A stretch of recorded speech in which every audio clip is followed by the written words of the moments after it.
हाँ तो बच्चों, कैसे हो? सब बढ़िया, मजे आ रहे हैं? मम्मी वगैरह डांटती तो नहीं है कि बोर्ड्स के पेपर है, मैथ्स पढ़ लो, मैथ्स बहुत हार्ड होती है? ठीक है, अगर डांटे तो मम्मी से कह देना कि मम्मी शरद भैया है ना, उन्होंने हमारा मैथ्स का डर भगा दिया है, हमें मैथ्स से लव करा दिया है, हमें मैथ्स से डर नहीं लगता। ठीक है, तो hello guys, my name is Sharad Agarwal, I am engineering student. तो आज हम इस वीडियो में क्लास 10th की यूनिट 3 करेंगे, pair of linear equation in two variable. ठीक है, समझते हैं क्या होते हैं पेयर ऑफ लीनियर। तो चलिए शुरू करते हैं।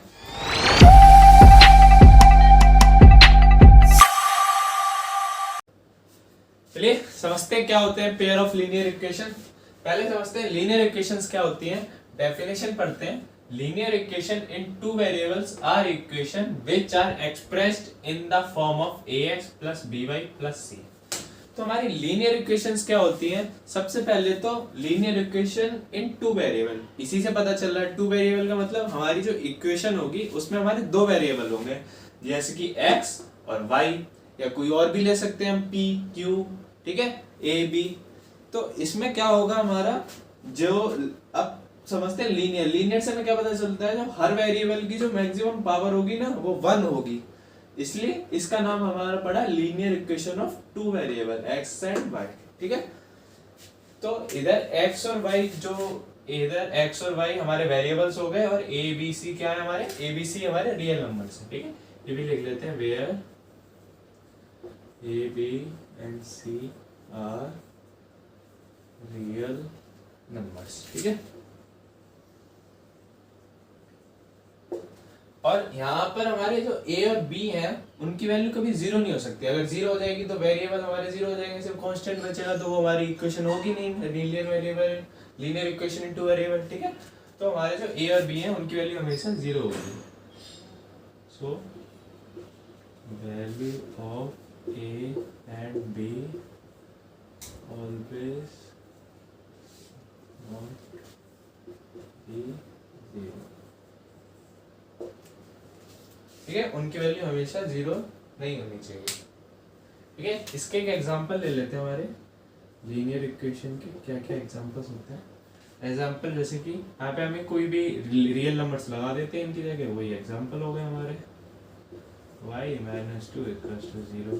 ठीक है, ये एग्जांपल हो गया। 3/2 x + 4y + 12 = 0।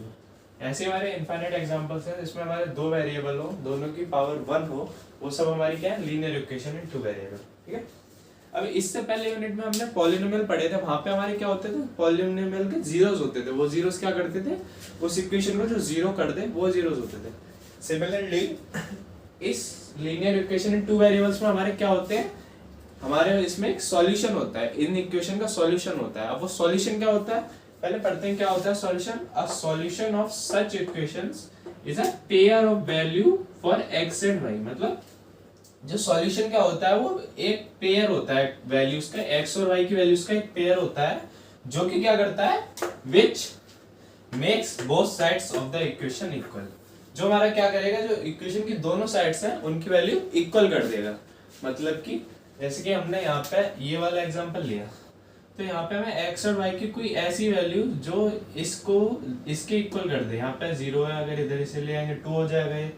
तो दोनों साइड को जो इक्वल कर दे, वो x और y की वो वैल्यूज क्या होंगी, इस इक्वेशन की सॉल्यूशन होंगे। ठीक है, तो आगे हम पढ़ते हैं कि ग्राफिकल मेथड से हम ये सॉल्यूशंस कैसे निकालते हैं, और जनरल मेथड से कैसे निकालते हैं, और कैसे पता करेंगे कि जो हमारी इक्वेशन है वो हमारी कंसिस्टेंट है, इनकंसिस्टेंट है, क्या होता है कंसिस्टेंट, आगे पढ़ते हैं। ठीक है, अभी हमने समझा कि लीनियर पेयर ऑफ इक्वेशंस क्या होती हैं और उसके सॉल्यूशन क्या होते हैं। ठीक है, लेकिन हमारा जो चैप्टर है वो पेयर ऑफ लीनियर इक्वेशन, तो इस पूरे चैप्टर में हम ना पेयर के ऊपर बात करेंगे। मतलब किसी दो लीनियर इक्वेशन को साथ में लेकर बात करेंगे और पता करेंगे कि जब दो लीनियर इक्वेशन साथ में है तो उसके कितने नंबर ऑफ सॉल्यूशंस होंगे, वो इक्वेशन कंसिस्टेंट होगी, इनकंसिस्टेंट होगी। ठीक है, तो पहला पार्ट हम समझते हैं कि a pair of linear equation which has no solution are inconsistent pair of linear equation. मतलब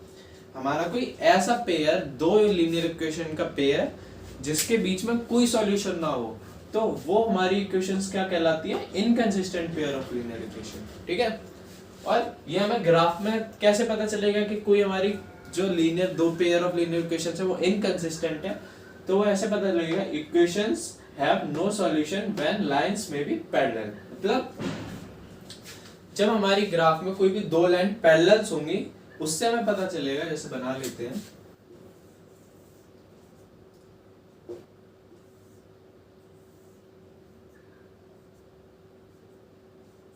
जैसे कि ये दो लाइंस हैं, ये दो पेयर ऑफ लीनियर इक्वेशन है, एक ये है और एक ये है।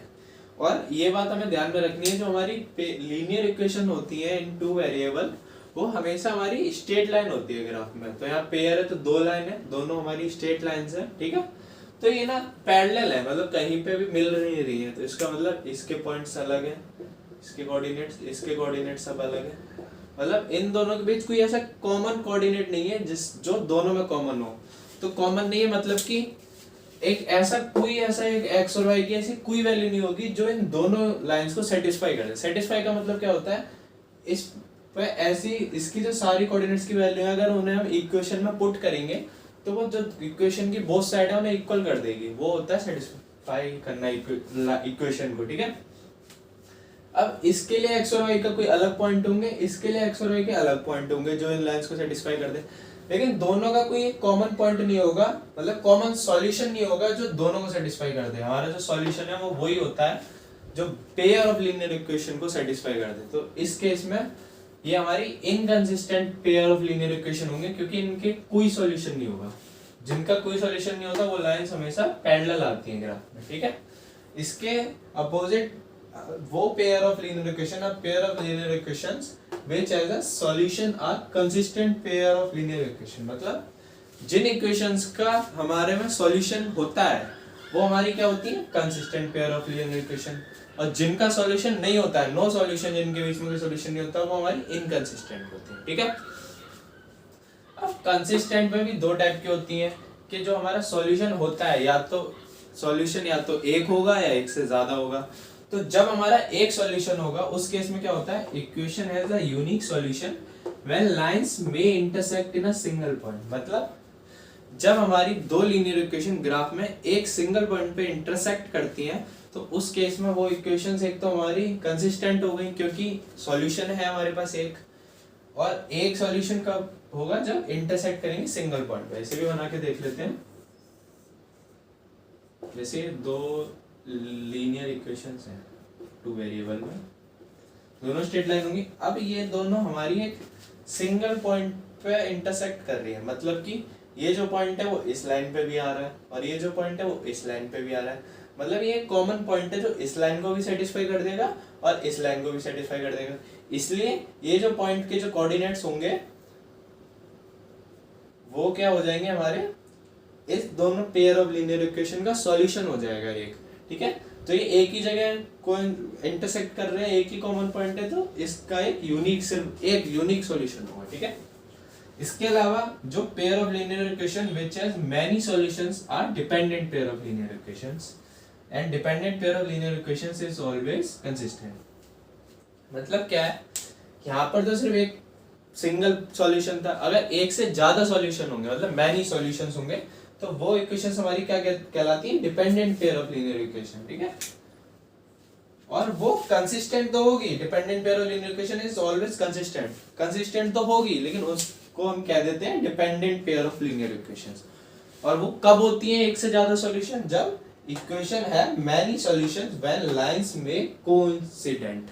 कोइंसिडेंट का मतलब क्या होता है, जब हमारी ग्राफ में दो pair of linear equation coincident मतलब एक के ऊपर एक हो, जैसे एक ये है तो दूसरी भी जो हो इसी के ऊपर हो, ठीक है, ऐसे कोइंसाइड कर रही हो, मतलब एक के ऊपर एक हो जस्ट। तो इसमें क्या होंगे, इसके जितने भी पॉइंट्स होंगे वो सारे पॉइंट्स कॉमन होंगे दोनों लाइंस पे। मतलब कि हर इसके जितने भी पॉइंट होंगे इस लाइन पे, पॉइंट्स इनफाइनाइट हो सकते हैं हमारे, यहाँ पर बहुत छोटे छोटे, तो जितने भी पॉइंट्स होंगे वो सारे क्या होंगे, इन दोनों लाइंस के सॉल्यूशंस होंगे, मतलब दोनों लाइंस को सेटिस्फाई कर देंगे। इसलिए इस केस में क्या होंगे, हमारे मैनी सॉल्यूशंस, ठीक है। इस केस में हमारे मैनी सॉल्यूशंस होंगे। अब हम समझते हैं कि हम ये तो हमने देख लिया, अब ग्राफिकली तो ऐसे पता कर लेंगे कि अगर पैरेलल आएंगी तो कंसिस्टेंट है, अगर इंटरसेक्ट और कोइंसिडेंट करेंगी, सॉरी अगर पैरेलल आएंगी तो इनकंसिस्टेंट है, और अगर इंटरसेक्ट और कोइंसाइड करेंगी तो कंसिस्टेंट है। पैरेलल में 0 सॉल्यूशंस होते हैं, नो सॉल्यूशन, इंटरसेक्ट में एक सिंगल सॉल्यूशन होता है, कोइंसिडेंस में many solution, infinite number of solutions होते हैं, ठीक है। लेकिन अगर हमारा ग्राफ ना दे रखा हो, सिंपल 2 लीनियर इक्वेशन दे रखी हो, तब हम कैसे पता लगाएंगे कि वो कंसिस्टेंट है या नहीं है, ठीक है, वो देखते हैं। तो चलिए समझते हैं कि अगर हमारी लीनियर इक्वेशंस गिवन होंगी तो हम कैसे पता लगाएंगे कि वो इक्वेशंस कंसिस्टेंट है इंकंसिस्टेंट, ठीक है। ग्राफिकली कैसे पता लगाएंगे वो हमने पहले पढ़ लिया। पता करते हैं how to know lines are consistent और inconsistent and have how many solutions, और उसके कितने सॉल्यूशंस होंगे, ठीक है। सबसे पहले हम कोई 2 लीनियर इक्वेशंस ले लेते हैं, जनरल इक्वेशन ले लेते हैं। Let 2 linear equation in 2 variable are. हमने 2 लीनियर इक्वेशन ले लेते हैं। लीनियर इक्वेशन की हमारी जनरल इक्वेशन क्या होती है हमारी, a1x plus b1y plus c1 equals to 0। ये हमारी पहली इक्वेशन हो गई। दूसरी हम ले लेते हैं a2x plus b2y plus c2 equals to 0। ये हमारी दूसरी इक्वेशन, ठीक है। मान लीजिए किसी क्वेश्चन में आपको 2 इक्वेशन दे रखे हैं लीनियर इक्वेशन, तो अब इनमें पूछा हो कि कैसे पता करेंगे ये कंसिस्टेंट है इनकंसिस्टेंट है और कितने सॉल्यूशंस है, तो वो कैसे पता करेंगे। उसके लिए हमारे पास 3 कंडीशंस होती हैं। पहली कंडीशन हमारी क्या होती है कि जो a1 upon a2 not equals to b1 upon. अब a1 a2 b1 b2 हमारी जो दोनों इक्वेशंस होंगे उनके कोफिशिएंट्स है, ये वो है a1 b1 c1, ये कांस्टेंट है, ठीक है। तो उससे हमें पता लगेगा। तो हम पहले कंडीशन ये सॉल्व करके देखेंगे। a1 अपॉन a2 है वो नॉट इक्वल आना चाहिए b1 अपॉन b2 के, ठीक है। ऐसा जब होगा तब हमारी जो दोनों इक्वेशंस हैं वो हमारी क्या होंगी, इंटरसेक्टिंग होंगी। देन लाइंस आर इंटरसेक्टिंग, ठीक है। और लाइंस हमारी इंटरसेक्टिंग होंगी तो वो क्या होंगी, कंसिस्टेंट या इनकंसिस्टेंट। कि भैया अभी हमने पढ़ा था अगर लाइंस हमारी इंटरसेक्टिंग होंगी मतलब वो एक पॉइंट पर एक उसका सिंगल सॉल्यूशन होगा, मतलब वो कंसिस्टेंट होंगी। Then lines are intersecting and consistent and have and has unique solution, ठीक है। जब हमारी लाइन इंटरसेक्ट होंगी तो किसी एक पॉइंट पे मैच करेंगी तो वो हमारा क्या होगा, एक यूनिक सॉल्यूशन होगा। सेकंड केस क्या होगा इसका कि अगर हमारा a1 अपॉन a2 इक्वल होगा b1 अपॉन b2 के, और ये भी इक्वल होगा c1 अपॉन c2। अगर a1 upon a2 equal b1 upon b2 equal c1 upon c2 अगर हमारा होता है तब हमारी लाइंस क्या होंगी, तब हमारी लाइंस होंगी, ठीक है, कोइंसिडेंस होंगी लाइन हमारी, तब हमारी लाइंस कोइंसिडेंस होंगी। कोइंसिडेंस का मतलब एक के ऊपर एक। तो अभी हमने पढ़ा था कि अगर लाइंस एक के ऊपर एक होंगी तो हमारी वो लाइंस क्या होंगी, कंसिस्टेंट होंगी, क्योंकि उनमें हमारी काफी कॉमन सॉल्यूशंस मिल जाएंगे हमें, कॉमन पॉइंट्स, ठीक है। और अगर कंसिस्टेंट होंगे और सॉल्यूशंस कितने होंगे, उसके मैनी सॉल्यूशंस होंगे, ठीक है। लिखते हैं then lines are coincident and consistent, ठीक है।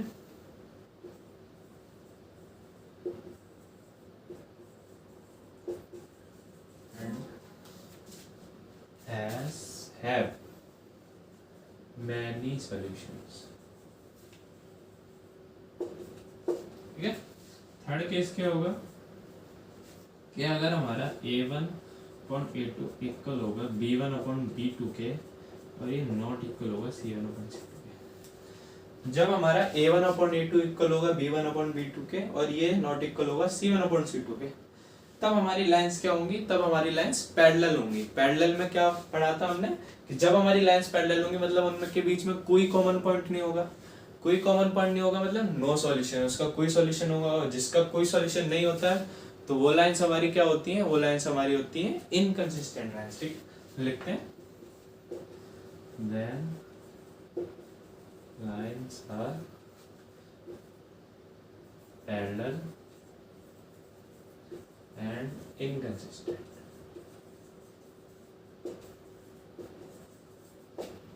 And have no solution. ठीक है।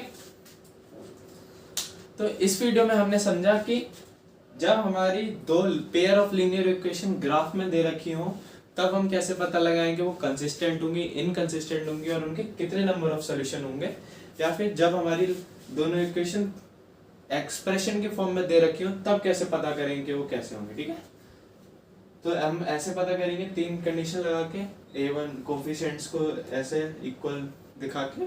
ठीक है, और इसकी नेक्स्ट वीडियो में हम एक्सरसाइज करेंगे आपकी 3.1। ठीक है, वो एक्सरसाइज इसी के ऊपर डिपेंड है, उसमें हमें बस यही बताना है कि आपकी जो इक्वेशन है वो कंसिस्टेंट है, इनकंसिस्टेंट है और उसके कितने नंबर ऑफ सॉल्यूशन है। ठीक है, आई होप आपको ये वीडियो अच्छी लगी होगी, अच्छे से समझ में आया होगा। अगर आपको समझ में आया हो तो please subscribe my channel maths love and thank you for watching my video. मिलते हैं इसकी नेक्स्ट वीडियो में एक्सरसाइज 3.1 के साथ।